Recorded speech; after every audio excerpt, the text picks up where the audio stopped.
longtemps dans cet endroit, vous n'allez plus sentir cette mauvaise odeur. Vrai ou faux? C'est exactement en fait. Et quand vous sortez de cet endroit, les gens peuvent sentir une mauvaise odeur. Parce que vous étiez dans un endroit, dans un lieu où il y avait une mauvaise odeur. Alors, des choses spirituelles sont tellement réelles que des choses visibles. Vous voyez, dans le monde, nous parlons de maladies transmissibles. Dans le royaume, dans le monde spirituel, nous parlons des transferts. Des choses qui sont écrites dans la parole de Dieu du Genèse à Apocalypse, ces choses sont vraies. On peut vous transmettre ces choses. Je me souviens à l'époque, notre papa n'est pas là, l'ange de la maison. Plusieurs fois, il a rencontré l'homme de Dieu en Afrique quand il partait en mission en Afrique. Je priais avec cet homme de Dieu. Il venait me chercher à la maison et puis voilà, il improvisait des programmes. À un moment donné, j'ai craqué, mais avec le temps, j'avais compris que c'était pour mon bien. On montait dans la montagne de prière, on priait toute la journée, c'était comme ça. Avec le temps, quand je priais, les gens me disaient je priais comme cet homme. Et ce qui est bizarre, il avait un ami qui était parti en mission. À l'époque, je me souviens, c'était 13 ans passés, 13 ans. C'est son frère dans les sacerdoces. Il était parti en mission dans une province. Et quand j'étais parti dans cette province, il ne me connaissait pas. Mais quand on a fait connaissance, j'ai dit voilà, je lui ai expliqué, je lui ai remis la lettre de la mission. Et quand on priait, il me disait oh, mais ta voix, c'est comme la voix. Il citait la voix de l'homme de Dieu qui venait me chercher, qu'on priait ensemble. Il dit mais tu parles comme lui. Quand tu pries, c'est comme si c'est lui qui est en train de prier. Parce que des choses spirituelles sont transmissibles. Les choses spirituelles sont transmissibles. Ça dit, on peut te transmettre quelque chose que tu ne possédais pas. Les choses spirituelles sont transmissibles. Ça dit, lorsque nous parlons de la prière, on peut te transmettre la vie de prière. Mais on ne peut pas te transmettre la vie éternelle. Mais la vie de prière, on peut te transmettre. Quelque chose peut entrer en toi. Quelque chose. L'expérience de Papa Yonguisho qu'on a partagé hier à Tourcoing. En fait, lorsque le diable est entré dans sa chambre, dont vous vous souvenez ce que je dis hier, qui a soulevé son lit et puis voilà, le Seigneur dit mais tu n'as pas honte de dire que je t'ai protégé. Et puis voilà, il s'est révolutionné à partir de ce jour-là. Il a commencé à prier 10 heures du temps par jour. Il a dit, ce n'est pas possible. S'il vous plaît, Papa Yonguisho, il parlait déjà en langue. S'il vous plaît, il dirigeait déjà une grande église. Parce que dans le monde spirituel, il y a des degrés de dimension, d'autorité, de pouvoir. Je ne parle pas de la démonologie. Je vais parler de la prière, mais il y a des démons géants dans le monde spirituel. Et si des démons qui te combattent sont plus puissants que toi, c'est là où des batailles deviennent compliquées. Ça dit tu pries, mais c'est comme si tu ne pries pas. J'aime toujours dire ce que l'occultiste, l'araméen, le grand charlatan Laban a dit à Jacob. Jacob est parti avec le bâton, avec une bouteille d'huile. Il est parti avec l'impactation de son père Isaac, qui était l'image de Messie. Il lui a donné la bénédiction d'en haut de la terre, la rosée du ciel et la graisse de la terre. Il dit, tu domineras, tes frères se prosterneront devant toi. Il a prophétisé beaucoup de choses. Mais vous voyez, Jacob n'avait pas la spiritualité de Laban. Preuve, Laban a manipulé Jacob pendant 20 ans. Il a changé son salaire 10 fois. C'est le fils d'un prophète. Mais le problème, il est dans l'alliance d'Abraham, parce qu'il n'y a pas de grand-père dans le sacerdoce. Mais le problème, il n'avait pas la spiritualité de Laban. Laban, c'est un occultiste. Il a travaillé et il a développé sa spiritualité au tel point que Jacob ne pouvait pas faire face à Laban. Preuve, lorsque Jacob a quitté chez Laban, vous connaissez l'histoire, lorsqu'il poursuivait Jacob pour le tuer, vous vous souvenez ce qu'il a dit à Jacob? Il dit, ma main est assez forte pour te faire du mal. Dit, mais le Dieu de ton père m'a dit. Lorsqu'il parle de la main, je l'ai toujours dit, il ne parlait pas de ses mains. Il ne parlait pas de cette main, non. Lorsqu'on dit la main, on parle de l'autorité, on parle de pouvoir. Ça dit, j'ai plus d'autorité que toi. J'ai plus de pouvoir que toi pour te faire du mal, pour te tuer. Mais ton Dieu, le Dieu de ton père, m'a dit de te parler ni en bien, ni en mal. C'est le fils des prophètes, mais il n'avait pas la spiritualité de Laban. Et la prière, c'est l'une des clés que le Saint-Esprit nous a données pour développer notre spiritualité. Dis amen bien. Parce que la vie est spirituelle. La vie est spirituelle. Je montrais à certaines personnes, la Bible dit que la richesse, ce qui est bizarre, nous pensons que la richesse c'est juste d'avoir plusieurs chiffres dans la banque, plusieurs chiffres dans les comptes, mais la Bible dit que la richesse prend des ailes comme l'aigle. Donc la richesse, ça n'a rien à voir avec les chiffres. La richesse, c'est un esprit. Parce que si la richesse n'était pas un esprit, comment la Bible dit la richesse prend des ailes comme l'aigle? Donc la richesse, c'est un esprit. Donc même pour maintenir la richesse, il faut avoir la spiritualité.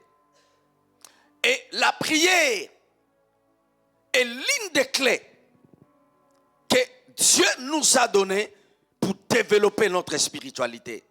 Dis encore amen bien. La prière. Et souvent, quand je parle de la prière, je ne parle pas de prière, notre Père c'est aussi amen, amen. Je ne parle pas de ça. Je parle vraiment de la prière. À l'époque, la reine d'Écosse disait, je ne crains pas l'armée anglaise. Dit, mais je crains la prière de John Wesley. Comment une reine peut dire de ne pas avoir crainte de l'armée anglaise, mais elle craignait de prière d'un homme de Dieu? Parce que la prière est puissante que des armes. La prière. Est-ce que je peux parler quelques minutes sur la prière? La prière. Elle est dangereuse en fait. La prière. Raison pour laquelle on appelle le Saint-Esprit l'esprit de prière. Parce que tu ne peux pas prétendre avoir le Saint-Esprit si tu ne pries pas. On appelle le Saint-Esprit l'esprit de prière. L'esprit de prière. Vous n'imaginez pas comment la prière de l'Église dérange le royaume des ténèbres. Vous n'imaginez pas.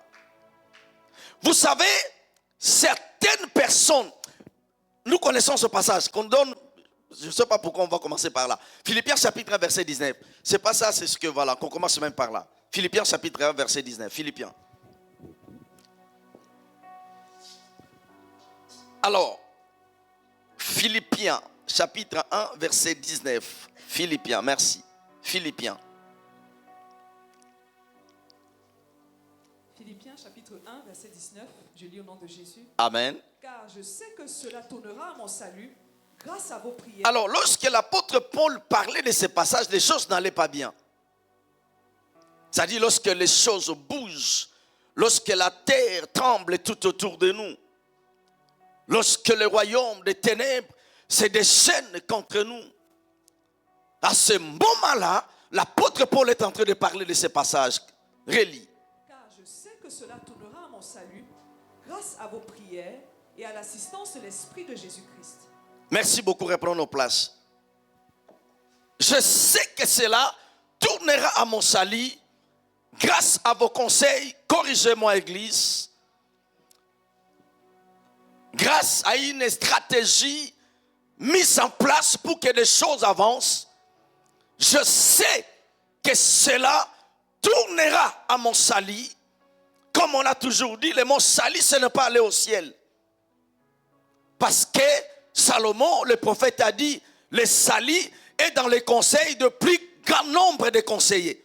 Alors, tu ne peux pas aller au ciel parce que les gens se sont réunis pour donner les conseils. Donc, le salut, ce n'est pas aller au ciel. C'est plus qu'aller au ciel. Dans le salut, il y a guérison, il y a la protection, il y a la prospérité, il y a la paix, il y a la joie, il y a la délivrance. Et apôtre Paul dit, même si la terre tremble tout autour de moi, mais je sais que cela tournera ma prospérité. Même si aujourd'hui, je n'ai pas plusieurs chiffres dans la banque, mais je sais, un jour, ces choses arriveront. Même si aujourd'hui, je suis combattu, je sais que j'aurai toujours la victoire sur toutes ces batailles. Grâce à vos prières. Dis à quelqu'un la prière. Lorsque je parle de ces sujets, c'est mon élément. La prière. On ne joue pas avec la prière. Demandez question à Isaac. Lorsqu'il a commencé à prier, sa femme était stérile. Lorsqu'il a commencé à prier, Dieu a mis des jumeaux dans le ventre de sa femme. Demandez à Anne comment elle était humiliée par sa rivale. Son mari l'aimait. Lorsqu'elle a pris la décision de commencer à prier, Dieu lui a donné Samuel. Demandez dans la Bible. La prière peut changer la destinée de toute une nation. La prière peut changer la destinée de toute une église. La prière peut changer la destinée de toute une famille. Dis à quelqu'un la prière. La prière. Encore la prière. Vous savez, mais la prière, il y a des dimensions de prière. Je ne suis pas censé de dire certaines choses pour votre foi. Mais il y a des dimensions de prière. Vous voyez dans Luc chapitre 24, qu'on lise Luc chapitre 24. Luc 24. Donc on commence d'abord Luc 22. Luc 22. Donnez-nous versets 43 à 44. 43 à 44. Luc chapitre 22, verset 40. Alors qu'on remonte 42. Qu'on remonte 42. Verset 42. Père, si tu voulais éloigner de moi cette coupe. Tu remontes 41. Puis il s'éloigna d'eux à la distance d'environ un jet de pierre. Donc il était avec les apôtres. Puis il s'éloigna d'eux à la distance d'environ un jet de pierre. Continue. Et s'étant mis à genoux, et il pria. Dis à quelqu'un la prière. Ici c'est Gethsemane. Non, tu vas lire, tu vas continuer maintenant. Ici c'est Gethsemane. Donc le Seigneur a vu la croix. Le Seigneur a vu la coupe, la souffrance. La Bible dit il était agonie. L'angoisse le saisit. Mais il savait, lorsque les choses bougent, il y a une clé que nous utilisons. C'est la prière. J'aime prier avec tout le monde, avec l'église. Mais il y a des moments où il faut rester seul avec Dieu. On ne devient pas Israël lorsque nous prions ensemble. On devient Israël lorsque Jacob reste seul avec Dieu. Continue. Verset 42. Il pria disant, Père, si tu voulais éloigner de moi cette coupe, toutefois, que ma volonté ne se fasse pas, mais la tienne. Alors, un ange lui apparut du ciel pour le fortifier.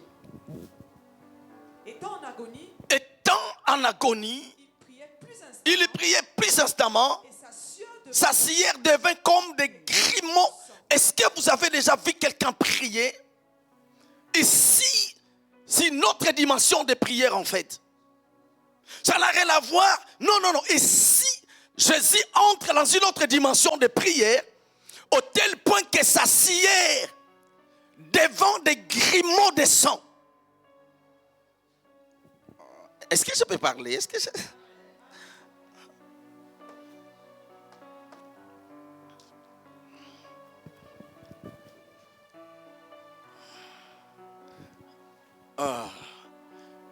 Sa scière devint comme des grimauds de sang qui tombaient à terre. C'est-à-dire pendant qu'il priait, sa scière devint des grimauds de sang.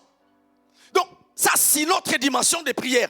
Parce que dans Matthieu 17, ce n'était pas des grimauds de sang. Dans Matthieu 17, pendant qu'il priait, la Bible dit son visage changea. Mais ici, c'est une autre dimension de prière. Vous savez, comme on a toujours dit, il y a le sacrifice de la louange, mais il y a aussi le sacrifice de la prière. Il n'y a rien de mal comme on a toujours dit, Seigneur, je te loue, je te remercie, amen, amen. Mais si tu as une grande destinée, si Dieu t'a appelé d'aller loin, quand tu pries juste je te loue, je te remercie, amen, amen, tu es en train de pécher contre ta destinée. Tu ne permets pas à Dieu de passer par toi pour toucher des nations, toucher des vies. Il changea de dimension pendant qu'il priait. Jésus, sa scière devant comme des grimauds de sang qui tombaient à terre. Ça dit que si vous allez là où Jésus priait, vous allez trouver le sang. En fait, Louis II n'a pas bien expliqué. En fait, vous voyez, lorsqu'il y a la neige, en fait, ça dit des choses tombées, des boules de sang tombées. Mais je me pose toujours la même question. D'où venaient des boules de sang qui tombaient, en fait? C'était des boules de sang qui tombaient pendant qu'il priait. Des boules de sang. Ça, c'est une autre dimension de prière. C'est là où le Saint-Esprit veut vous amener cette année. Qu'on ne joue plus avec la prière. Qu'on ne joue plus avec la prière. Tu es dans TikTok, de regarder les photos. Dieu veut nous amener dans cette plateforme de dimension. Non seulement afin de nous donner la stabilité, mais afin que par nous, que les autres aussi soient stables dans la vie. Donne-moi un amen bien. Dis à quelqu'un, il y a des dimensions de prière.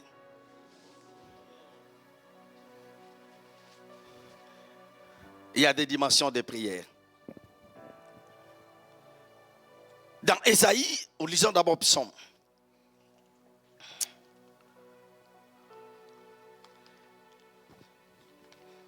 Psaume chapitre 61, verset 3. Psaume 61, verset 3.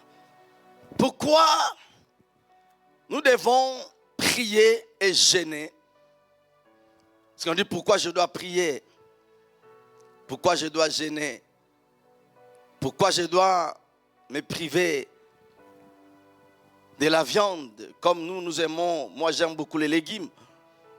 Pourquoi je dois me priver de ne pas regarder la télé, de séries?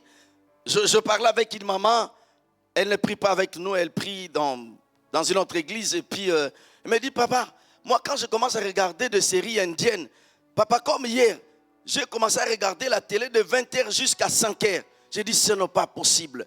Tu fais comment pour regarder la télé, la série indienne de 20h jusqu'à 5h? Non, je ne sais pas si quelqu'un a déjà fait ça. Mais ça, ce n'est pas possible. Donc, la première série, deuxième, troisième, quatrième numéro, 5. Papa, et puis il me dit, papa, c'est tous les jours que je suis comme ça. Oh. Tout m'est permis, mais tout n'est pas. Que celui qui a des oreilles entende ce que l'Esprit dit à son église. Psaume 61, verset 3. Psaume chapitre 61, verset 3. Du bout de la terre, je crie à toi, le cœur abattu. Conduis-moi sur le rocher que je ne puis atteindre. Relis-moi partie B. Conduis-moi sur le rocher. Toute l'église, s'il vous plaît, religion partie B. Conduis-moi sur le rocher que je ne puis atteindre. Vous voyez, conduis-moi sur les rochers que je ne puis. C'est-à-dire, il y a des dimensions où tes diplômes ne peuvent pas t'amener dans cette dimension. Donc, il y a des plateformes. Ici, David est en train de prier. Ça dit bien que j'ai reçu l'onction, bien que.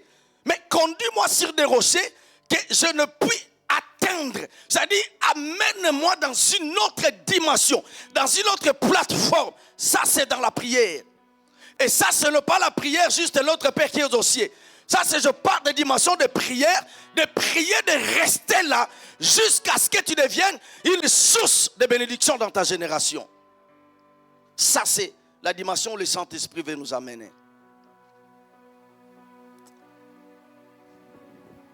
Pourquoi nous devons prier? Nous devons prier pour faire grandir notre puissance, faire grandir le pouvoir, faire grandir l'autorité. La prière, elle n'est pas juste faite pour casser des racines, mais Dieu nous a donné la prière pour travailler l'homme intérieur. Fais grandir l'autorité. Fais grandir la puissance. Fais grandir le pouvoir. Vous vous souvenez dans ce qui s'est passé dans Matthieu 17, vous connaissez, on ne va pas lire ça. Que ce soit Matthieu 10, Matthieu 17, vous connaissez l'histoire des apôtres qui ont échoué pour chasser cet esprit impur. Vous connaissez l'histoire. Jésus-Christ n'était pas sur la terre parce qu'il était sur la montagne avec les trois autres apôtres, Pierre, Jean et Jacques, qui sont devenus des colonnes selon Galates 2. Ils ont poussé, sors, prends bouteille d'eau, sors, je ne sors pas, sors, je ne sors pas, sors. Ils étaient épuisés. Quand Jésus est descendu avec les apôtres, il dit amenez-moi. Il a donné l'ordre, il a mélangé cet esprit empire. Cet esprit est sorti. Quand les apôtres qui ont échoué de chasser cet esprit, ils ont demandé à Jésus, pourquoi n'avons-nous pas pu chasser cet esprit? Jésus-Christ leur donne la clé. Il dit, cette espèce ne sort que. J'aime pas dire démonia, comme on dit en grec. Cette espèce, c'est-à-dire il y a certains problèmes dans la vie. Il y a certains défis. Il y a certains combats, certaines batailles. Si vous ne priez pas beaucoup, vous allez tourner en rond. Laissez-moi vous dire quelque chose. Le monde que vous voyez, le monde n'est pas innocent. Le monde que nous voyons n'est pas seulement dirigé par des présidents que nous voyons avec des vestes et des cravates.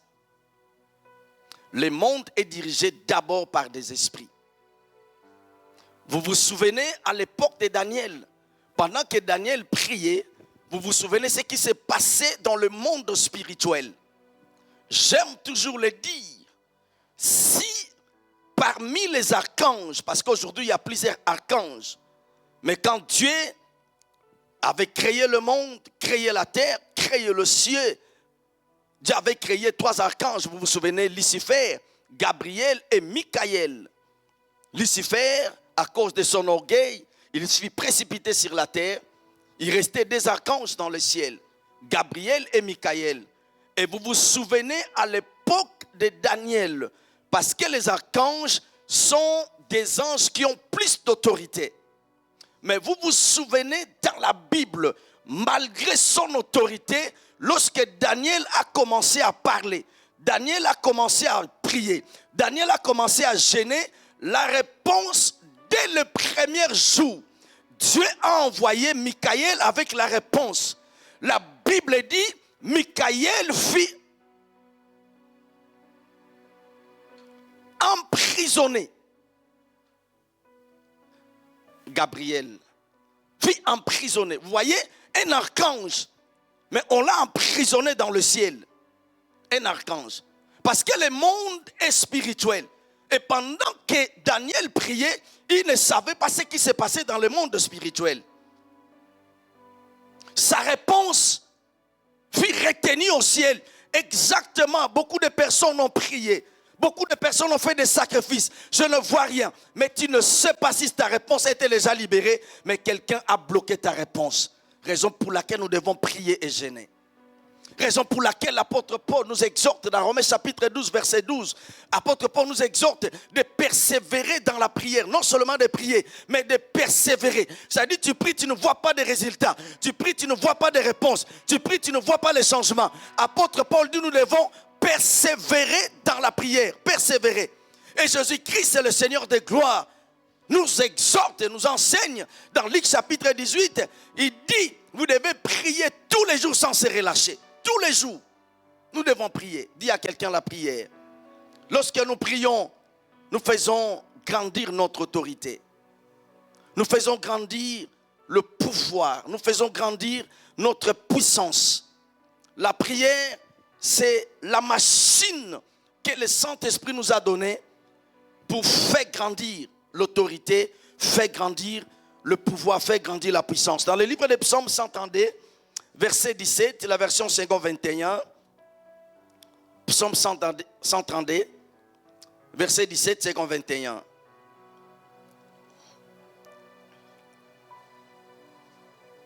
Là, Psaume 132, verset 17.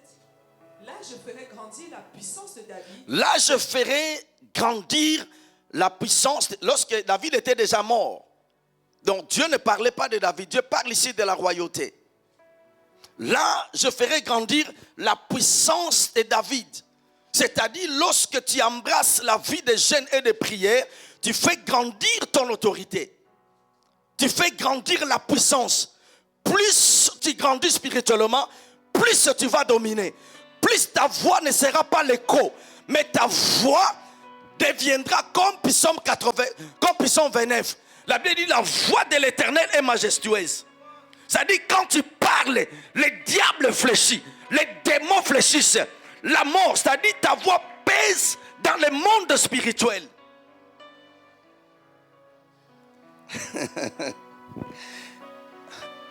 Alléluia. La prière. Vous savez, lorsque la Bible parle de Pharaon, Pharaon, c'est pas un nom. Comme on dit pape. Pape, c'est pas un nom, c'est une fonction. Comme on dit président de la République, c'est pas un nom, c'est une fonction. Vous voyez, lorsque Dieu a envoyé Moïse, Dieu a donné l'ordre, et ce passage m'a toujours dérangé. Dieu dit à Moïse, dis à Pharaon, donc c'est un ordre, Dieu donne l'ordre. Dis à Pharaon qu'il y laisse Israël, mon fils aîné. Dis, ça dit Dieu donne l'ordre. Mais ce qui est bizarre dans la Bible, dans Exode 5, Pharaon dit, qui est l'Éternel? Je ne le connais pas. Donc Pharaon a refusé d'obéir à l'ordre de Dieu. Mais quand est-ce que Pharaon obéit à l'ordre de Dieu? Lorsque Dieu a manifesté sa puissance. Vous voyez, il y a certains problèmes qui ne nous obéissent pas. Non parce que nous ne prions pas, nous prions. Mais ce qui nous manque, c'est la puissance pour commander certaines choses.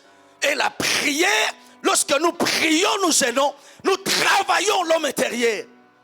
La prière, c'est la machine qui fabrique l'onction, qui fabrique la puissance, qui fait grandir l'autorité spirituelle.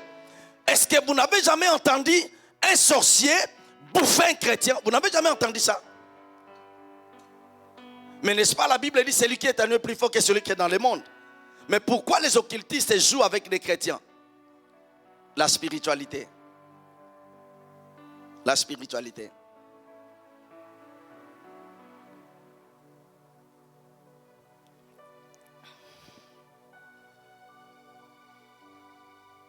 La spiritualité.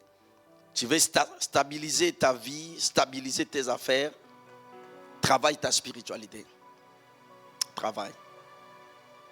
Ça, c'est ta responsabilité. Juste 2 minutes, sinon je risque de rester là. Pourquoi nous devons prier, jeûner pour maintenir notre victoire?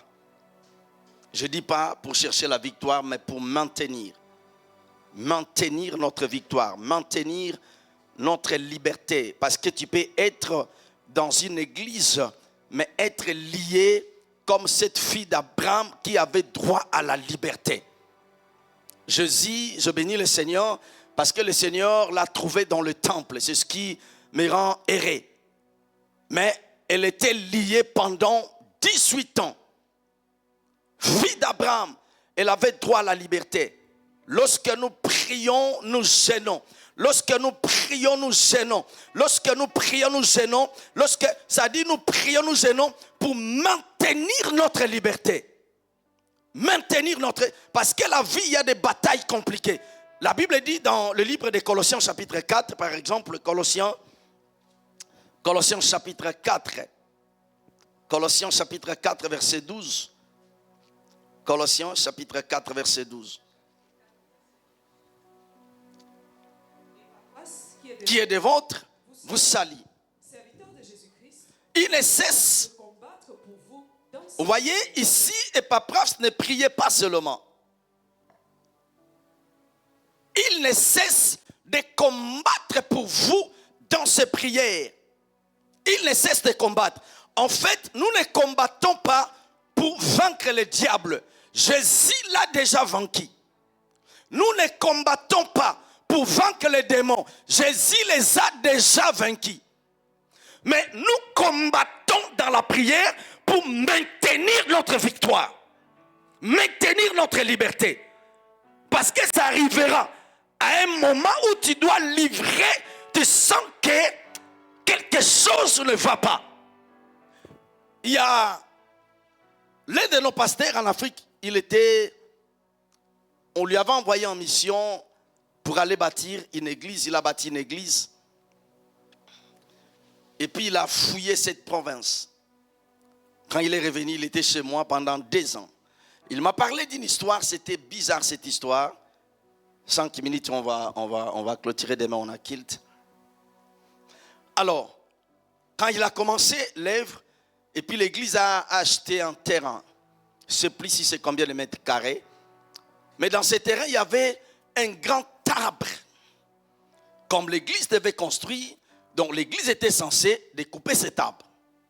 Mais ce qui est bizarre, dans cette province, les gens lui ont dit non, tu n'as pas le droit. On dit mais j'ai acheté, l'église a acheté. Nous allons construire, donc nous allons couper cet arbre. On dit non, c'est une référence. Les gens qui viennent de partout. Non, mais nous avons déjà acheté. Et puis voilà, dit l'église a coupé cet arbre. C'était pas un arbre. C'était une entité spirituelle.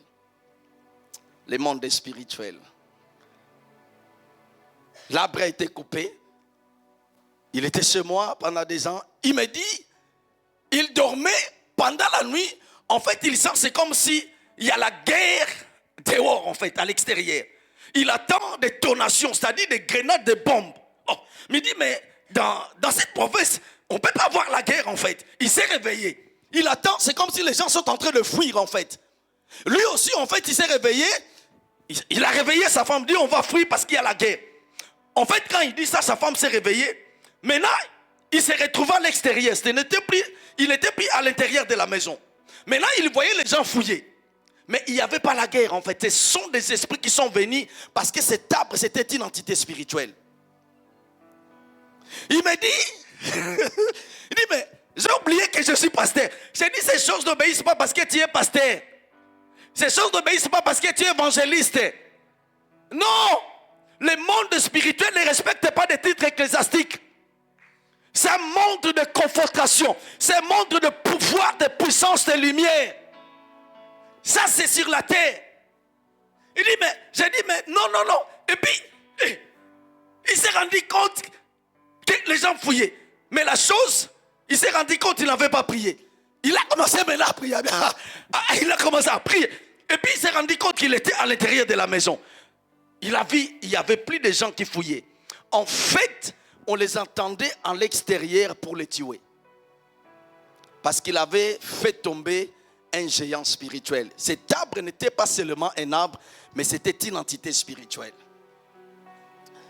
Le monde n'est pas innocent. Vous voyez la guerre qui se passe en Ukraine. Vous pensez que vous condamnez, voilà, je ne vais pas mentionner des noms. Le diable est derrière. Vous voyez des guerres qui se passent partout dans le monde. Satan et les esprits mauvais sont derrière. Et l'église, c'est l'autre responsabilité de stopper les diables, de stopper la guerre, commence par la prière. L'apôtre Paul dit, Epaphras, ne priez pas seulement. Il dit, il ne cesse de combattre pour vous. Dans ces prières, pas dans la prière. Donc, il y a un moment donné, tu pries parce que tu dois défendre ta cause. Tu dois maintenir ta liberté. Tu dois maintenir ta santé en bonne santé. Tu dois maintenir ta vie en liberté. Il y a des moments, raison pour laquelle nous prions. Tu n'as pas besoin, avant de jeûner, qu'on ait un programme de jeûne à l'église. Tu n'as pas besoin de ça. Tu peux planifier. On ne prie pas quand on a le temps. On prie parce qu'on planifie le programme. On prie parce qu'on planifie.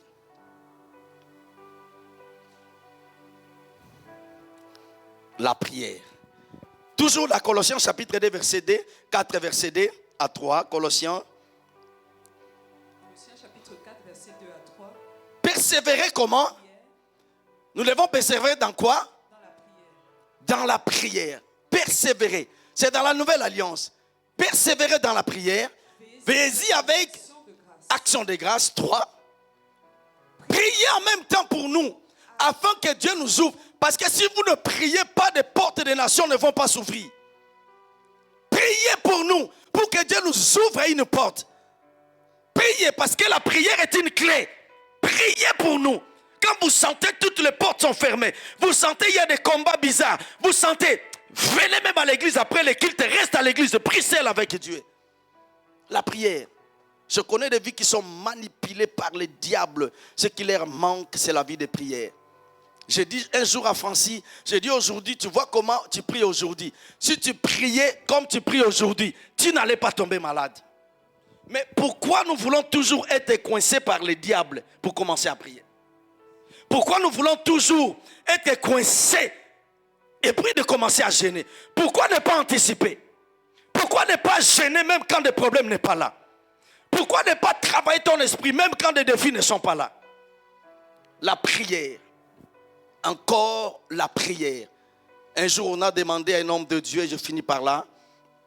D'ici tu rentres au ciel, le Seigneur décide que tu rentres au ciel. Quel est l'héritage que tu vas laisser à ta génération? Les gens pensaient aller dire, voilà l'onction, mes livres que j'ai écrits, et les secrets dits, c'est la vie de prière. J'aime le Seigneur. Tous les prophètes de l'Ancien Testament enseignaient beaucoup de choses, les prophétiques, les sacerdoces, beaucoup de choses. Les apôtres sont des Hébreux, j'aime pas dire des Juifs, sont des Hébreux. Ils dirent à Jésus, vous allez me corriger, apprends-nous à enseigner comme tu enseignes bien. Apprends-nous à prêcher comme tu prêches bien. Non, parce que c'est lui qui sait l'art de la prière, il sera capable aussi de parler de Dieu. Les apôtres dirent à Jésus, apprends-nous à prier comme Jean a appris à ses disciples. Apprends-nous à prier, à prier. C'est lui qui est capable de prier. C'est lui qui est capable de se mettre à genoux. Il sera debout devant le défi, devant le problème. C'est lui qui est capable de rester seul dans la prière. Il sera debout devant le défi et le problème de la vie. C'est lui qui est capable de prier pendant des heures. Il sera capable de tenir face devant n'importe quel défi de la vie. C'est lui qui est capable de prier, de jeûner. Le diable ne peut pas détruire sa vie. C'est pratiquement impossible.